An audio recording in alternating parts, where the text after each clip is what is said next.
My name is Grace, and for 18 years, I lived with my parents, Lisa and Robert, in a modest two-story house in Minneapolis. We weren't the kind of family that had movie nights or went on exciting vacations, but I figured that was just how my parents were: practical, reserved, focused on work and everyday routines. Mom worked as an accountant, spending her evenings with spreadsheets and calculator in hand. Dad was in sales, always on the phone closing deals or preparing presentations. They provided for me, kept me fed and clothed, helped with homework when I asked. But there was always this distance. No warm hugs, no I love yous thrown around casually like I saw in other families. I told myself it was just their way, that not every family had to be all touchy-feely to be good. "Grace, honey, we need to talk to you after dinner," Mom said on the morning of my 18th birthday. Her tone was unusually serious, but I didn't think much of it. Maybe they had planned something special, though they'd never really made a big deal out of birthdays before. That evening, I sat at our kitchen table, picking at the remains of my birthday dinner, takeout pizza, my choice. Mom had barely touched her slice, and Dad kept checking his phone, something clearly on his mind. "So, Grace," Dad finally spoke, putting his phone down. "Your mother and I have been planning something for a while now, and since you're 18 today, it's time we told you." I perked up, expecting maybe news about college preparations, or perhaps even a surprise gift. What came next hit me like a bucket of ice water. "We're selling the house," Mom stated flatly. "Your father and I are moving to Europe. We're going to start our own business there." I stared at them, waiting for the punchline. "Oh, okay. When are we leaving?" "I mean, I'll need to figure out about college applications and—" "No, Grace," Mom cut me off, her voice sharp. "We're moving. You're not coming with us." "What do you mean?" My voice came out small, childlike. "I don't understand." "You're 18 now," Dad explained, as if discussing a business transaction. "An adult. It's time for you to take care of yourself." I looked between them, my brain refusing to process what I was hearing. "But, what about college? I'm supposed to start in a few months." "We've been talking about it." "That's your responsibility now," Mom said, standing up to clear the plates. "To be honest, Grace, you've been a burden all these years. We've fed you, clothed you, supported you for 18 years. That's more than enough." The words hit me like physical blows. A burden? All these years? I felt tears welling up in my eyes, but Mom just continued loading the dishwasher as if she hadn't just shattered my entire world. "You can stay here until we sell the house," Dad added, his tone suggesting this was some kind of generous offer. "But the sooner you figure out your own situation, the better it will be for everyone." I sat there, frozen, as my parents discussed property values and moving logistics over my head. 18 years of memory suddenly shifted, transformed. Every quiet dinner, every missed school play, every brief good job instead of a hug, they weren't signs of restraint or different parenting styles. They were signs that my parents had been counting down the days until they could get rid of me. The next morning, I woke up feeling like I'd been hit by a truck. My hands were trembling as I dialed Grandma Eleanor's number. She picked up on the second ring, her warm voice already making me feel a little less lost. "Gracie? Is everything okay, sweetheart? You never call this early." I could barely get the words out, but somehow I managed to tell her everything: the birthday dinner, their announcement, Mom calling me a burden. With each detail, I heard Grandma's breathing getting heavier on the other end of the line. "Those absolute," she muttered something under her breath I'd never heard her say before. Then, in a stronger voice, "Pack your bags, Gracie. You're coming to live with me. Right now." I didn't need to be told twice. I grabbed my largest suitcase from the attic and started throwing in everything I could think of: clothes, photos, my laptop, the few pieces of jewelry I owned. My hands were shaking so badly I could barely zip the suitcase closed. Downstairs, Mom and Dad were still talking about property values. They barely looked up when I dragged my suitcase past them and out the door. No goodbye, no questions about where I was going. Nothing. Grandma was waiting on her front porch when I pulled into her driveway. She wrapped me in one of her bear hugs, the kind of hug I'd always wished I'd get from Mom, and led me inside the cozy house I'd visited so many times before. Over cups of her famous hot chocolate, with extra marshmallows, just like when I was little, Grandma laid out her plan. "First things first, you're going to college," she declared, her tone leaving no room for argument. "I've got savings, and they're going to good use sending my grandbaby to school." "Grandma, I can't take your money." "You're not taking anything. I'm giving it." She reached across the table and squeezed my hand. "And there's something else you should know. I'm changing my will." I looked up, surprised. Grandma's expression was fierce. "This house, my savings, everything's going to you, Gracie. Not a single penny to your mother. This house isn't much, but it's paid for. The savings aren't millions, but they're enough. It'll all be yours." Later that evening, as we sat in her small but immaculate living room, Grandma brought up one more point. "We need to agree on something, Gracie," she said carefully. "I think it's best if we keep the details of all this between ourselves. No need to air dirty laundry to the rest of the family." I nodded, understanding immediately. "I don't want to talk about it anyway." "Good," Grandma said, patting my hand. "Let them think what they want. We know the truth, and that's what matters." College life fell into a comfortable routine. Each morning, I'd wake up to the smell of Grandma's coffee and the sound of her humming in the kitchen. We'd have breakfast together before I headed to my classes, and in the evenings, I'd tell her about my day while she worked on her crossword puzzles. Occasionally, relatives would drop by to visit Grandma. During one such visit, Aunt Sarah mentioned casually, "Oh, did you hear? Lisa and Robert finally made it to Europe. Opened some kind of business there, I hear." I just nodded and excused myself to study. I didn't want to know more. What was harder to handle were the comments about my independence. They came regularly, wrapped in admiration that made me want to scream. "You're such a strong young woman, Grace," Uncle Mike said during one visit. "Taking charge of your life, moving out on your own. Very mature of you." "It's admirable how you decided to make your own way," Cousin Rachel chimed in. "Not everyone your age would choose independence over living with their parents." Each time, I'd force a smile and change the subject. It didn't take long to figure out the story my parents had spun, their driven, independent daughter, so eager to strike out on her own that she'd moved out right after high school. It was easier to let everyone believe it. The truth hurt too much to share. Then came the worst day of my life.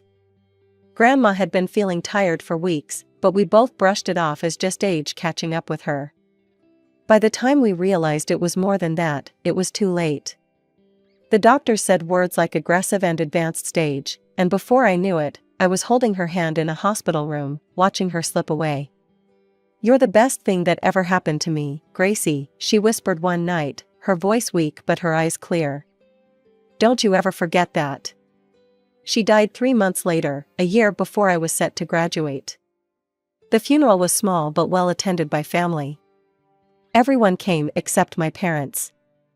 Aunt Sarah told me they'd been informed but said they couldn't make it back from Europe on such short notice. I graduated with honors the following year, clutching my diploma and fighting back tears because the one person I wanted to see me walk across that stage wasn't there.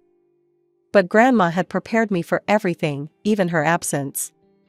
Thanks to her generosity, I had options. I used some of the inheritance to buy a lovely apartment closer to downtown, where I'd landed a job at Preston and Associates investment firm. I decided to keep her house and rent it out. I couldn't bear to sell it, but I also couldn't face living there without her. Life has a funny way of surprising you when you least expect it. That's how I met James. He walked into the wrong conference room at Preston and Associates, looking for a client meeting that had been moved. Instead, he found me preparing for a presentation, surrounded by scattered papers and empty coffee cups. "Either this isn't the Thompson meeting, or they've really changed their marketing strategy," he joked, gesturing at my chaos. I couldn't help but laugh. Next door. But hey, at least you found someone who appreciates a good coffee addiction.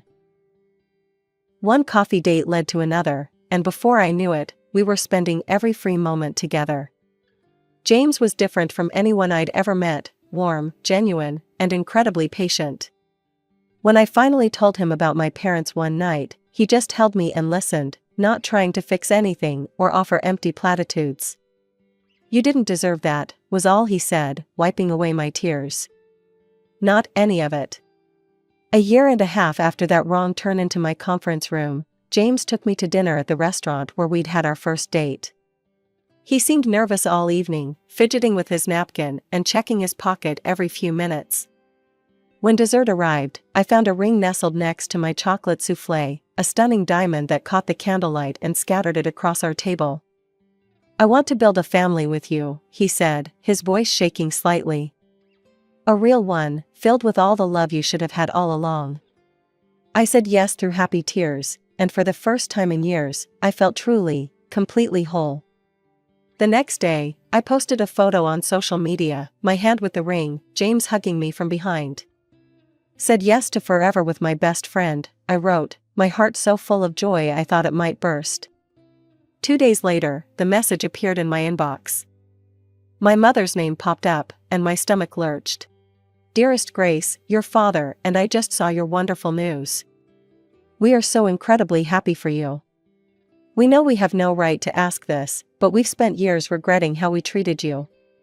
Not a day goes by that we don't think about our terrible mistakes. We'd love to come to your engagement party, to try to make amends. We understand if you say no, but we miss you so much. Love, Mom and Dad." I stared at the message until the words blurred. When James came home, I showed it to him, my hands trembling. "What do you think?" I asked, hating how small my voice sounded. James read the message twice, his arm around my shoulders. "I think it's entirely your decision. But if they'd genuinely changed, if they're truly sorry, maybe they deserve a chance to prove it." I thought about Grandma, about what she would say. She'd probably tell me to be careful, but follow my heart. "Okay," I whispered, more to myself than to James. "One chance." I wrote back a short message, "The party is next Saturday at 7. You can come at 6 to talk first." My hands wouldn't stop shaking as I got ready that Saturday evening. James squeezed my shoulder and kissed my cheek before heading out to pick up the catering, leaving me alone to face my parents. At exactly 6 p.m., the doorbell rang. I opened the door to find them standing there, Mom in an expensive-looking dress, Dad in a crisp suit. They looked exactly the same, yet somehow like strangers. "Grace, darling," Mom stepped forward for an awkward hug. I stood stiffly, letting her embrace me but not returning it. "You look wonderful. And what a lovely apartment." We moved to the living room, where they perched uncomfortably on the edge of my sofa. Dad commented on the decor, Mom asked about my job, both of them acting like we were distant acquaintances at a cocktail party rather than family. Then Dad cleared his throat, his pleasant expression dropping away like a mask. "Grace, let's cut to the chase. We know about your situation." "My situation?" I felt my stomach clench. "Yes," Mom leaned forward, her eyes sharp. "We know about Grandma's inheritance. The house, the savings, all of it. And we've done our research." "What research?" "The house is worth at least $300,000 in today's market," she stated, like she was giving a business presentation. "And knowing Mom, there must be significant savings too. Plus, we see you're doing very well, nice apartment, wealthy fiancé." "Get to the point," I said, my voice trembling. "We want $70,000, Dad announced flatly. It's less than we're entitled to, really, but we're being reasonable." I stared at them, speechless. Mom pulled out a small notebook. "I've calculated everything. As Mom's daughter, I have a right to inherit. If you don't give us the money, we'll sue for half of everything, the house, the accounts, all of it." "You can't be serious," I whispered. "Oh, we are," Dad's voice hardened. "And if you don't cooperate, We'll make sure everyone knows how you manipulated your grandmother. How you turned her against us, convinced her to cut out her own daughter. I never. It doesn't matter what really happened, Mom cut in. What matters is what people will believe. Do you want all your relatives to know how you schemed to get your grandmother's money? Want your new in-laws to hear about it? The doorbell rang again, early guests arriving. I stood up, feeling dizzy. I need time to think about this. Think fast, Dad stood, straightening his tie. We want an answer soon. They walked out just as James's parents walked in, all smiles and congratulations. I plastered on a fake smile and tried to focus on greeting guests, but my mind was spinning. As the apartment filled with cheerful voices and laughter, I felt like I was watching everything from underwater. The morning after the engagement party, I sat at my kitchen table, staring at my phone. James had gone to work, but not before holding me close and whispering, "Whatever you decide, I'm with you." My hands were steady this time as I dialed their number. Mom picked up on the first ring. "Have you made your decision?" No hello, no pleasantries. Yes, I took a deep breath. "I'm not giving you any money. Grandma made her choice, and I'm honoring it. You'll regret this," she hissed and hung up. They didn't waste any time. That evening, my phone started buzzing with notifications. My parents had posted a lengthy message on social media, complete with sad-faced emojis and carefully filtered photos of them looking distressed. "Our hearts are breaking," the post read. "After losing everything in Europe, our home, our business, all our savings, we turned to our only daughter for help. But Grace, who was living in luxury with her wealthy fiancé, refused to help her own parents. We are now homeless, moving between relatives' homes, not knowing where we'll sleep next week. How did we raise such a heartless child?" Within hours, the post had been shared throughout our entire extended family. My phone exploded with messages. "Grace, how could you? Your own parents. They raised you for 18 years. You have plenty of money now, why can't you help them?" Aunt Martha called me, sobbing. "They need a place to stay, Grace. That house of your grandmother's is just sitting there with renters in it. Your own parents should be living there." Uncle Peter's message was particularly harsh. "Your grandmother would be ashamed of you. Your parents sacrificed everything for you." I wanted to scream, to tell them all the truth, but my throat felt closed up every time I tried to respond. Then came the wedding cancellations. "I'm sorry, Grace, but I can't celebrate while your parents are suffering," Cousin Rachel texted. "What kind of person starts a marriage by turning their back on family?" wrote another relative. The final blow came from Uncle Mike, who'd always been kind to me at family gatherings. His message was brief and professional. "Grace, as a lawyer, I feel obligated to inform you that I will be representing your parents in their lawsuit against you regarding your grandmother's estate. The law is clear about children's rights to inheritance, and your grandmother's will can be contested. Expect official documentation soon. I recommend you reconsider your position before this gets messy. You don't want to start your married life with a legal battle. Uncle Mike." I sat in my darkened apartment, reading and rereading the messages, watching as my entire extended family turned against me. The irony was almost funny. They were finally seeing me as the terrible person my parents had always thought I was, but for all the wrong reasons. James found me there when he got home, still scrolling through the endless stream of accusations and disappointment. He took one look at my face and pulled me into his arms. I sat at my computer, fingers hovering over the keyboard. Taking a deep breath, I began to type. "To my family and friends. I've stayed quiet for 8 years about what really happened between my parents and me. I let everyone believe their version of events because the truth was too painful to share. But now I have no choice.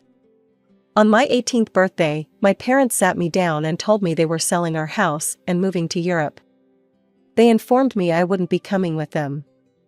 You've been a burden for 18 years, my mother said. That's more than enough.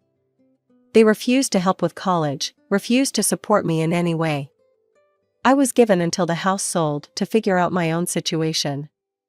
I didn't choose independence as they claimed. I was abandoned. Grandma Eleanor took me in that very night. She gave me a home, paid for my education, and showed me what unconditional love really means. Now my parents are back, demanding $70,000 and threatening to sue me for half of Grandma's inheritance. They're threatening to destroy my reputation if I don't comply. But Grandma, being the wise woman she was, saw this coming. My hands were shaking as I uploaded the video file beneath my post. Grandma's face filled the screen, looking tired but determined, sitting in her hospital room. Her lawyer, Mr. Thompson, was visible in the background. "Lisa," Grandma began, addressing my mother directly. "If you're watching this, it means you're trying to take what I left to Grace. I knew you would. You're my daughter, and I love you, but your greed has poisoned your heart. I, Eleanor Marie Sullivan, being of sound mind and clear judgment, am recording this message in the presence of my attorney. I want to state explicitly why I've chosen to leave everything to my granddaughter, Grace. 8 years ago, you and Robert threw your own child away like she meant nothing. You refused to help with her education, refused to give her any support. You called her a burden. A burden. Your own daughter, who I watched you bring into this world. Grace never told anyone what you did. She kept your secret, even when relatives praised you for raising such an independent daughter. She protected your reputation while you abandoned her. I'm leaving my house, my savings, and everything I own to Grace. Not because she manipulated me, as I'm sure you'll claim, but because she showed more character in her pain than you've shown in your entire life. This is my final decision, made with full mental capacity and witnessed by my lawyer. Grace is my sole heir. That's all I have to say." The video ended with Grandma's lawyer confirming the date and circumstances of the recording. I added a final line to my post. "I've kept this video private for years, respecting Grandma's wishes to avoid family drama. But now that my parents are threatening legal action and spreading lies, I have no choice but to share the truth. I'm sorry you all had to find out this way." With trembling fingers, I clicked post. The responses started flooding in within minutes of my post. The first call came from Uncle Mike. "Grace, his voice cracked. "I had no idea. My God, I'm so sorry. I'm withdrawing from the case immediately. What they did to you." Aunt Sarah called next, sobbing. "That birthday dinner. I remember bringing you a gift the next week, but your parents said you'd moved out. They seemed so proud of your independence. How could they?" The family group chat exploded with messages of shock, support, and apologies. Cousin Rachel, who'd cancelled her RSVP just days ago, wrote a long message. "I feel horrible about judging you without knowing the truth. Your parents painted such a different picture. Please tell me it's not too late to attend the wedding. I want to be there to support you." One by one, all the wedding cancellations were reversed. Relatives who'd condemned me just days before now reached out with heartfelt apologies and offers of support. Even distant family members I barely knew sent messages expressing their shock and sympathy. "Your place card will be waiting," I told each one. "No hard feelings." Through the grapevine, I heard snippets about my parents. They'd moved in with some old friends from their college days, picking up temporary work here and there. Mom was doing bookkeeping for small businesses, Dad taking whatever sales jobs he could find. Their grand European dreams had apparently crumbled long ago. Part of me expected to feel guilty about exposing them, about sharing Grandma's video. But sitting in my apartment the night before my wedding, looking at the photo of Grandma on my mantle, I felt only peace. "You were right, Grandma," I whispered to her picture. The truth did set me free. James found me there, wrapped his arms around me from behind. "Any regrets?" he asked softly. I thought about the scared 18-year-old girl I'd been, packing her bags in silence. About the grandmother who'd saved me with her love and foresight. About the woman I'd become, stronger, wiser, but no longer carrying the weight of other people's lies. Not a single one, I replied, and I meant it. Tomorrow, I'll walk down the aisle surrounded by family who knows the real me, both the pain I've survived and the strength it gave me. My parents won't be there, but the empty seats won't matter. I have everything I need: love, truth, and finally, beautifully, peace. Some people might say I'm heartless for cutting my parents out of my life, for not helping them in their time of need. But I've learned that real family isn't about obligation or guilt, it's about love, support, and truth. And sometimes, the most loving thing you can do is simply let go.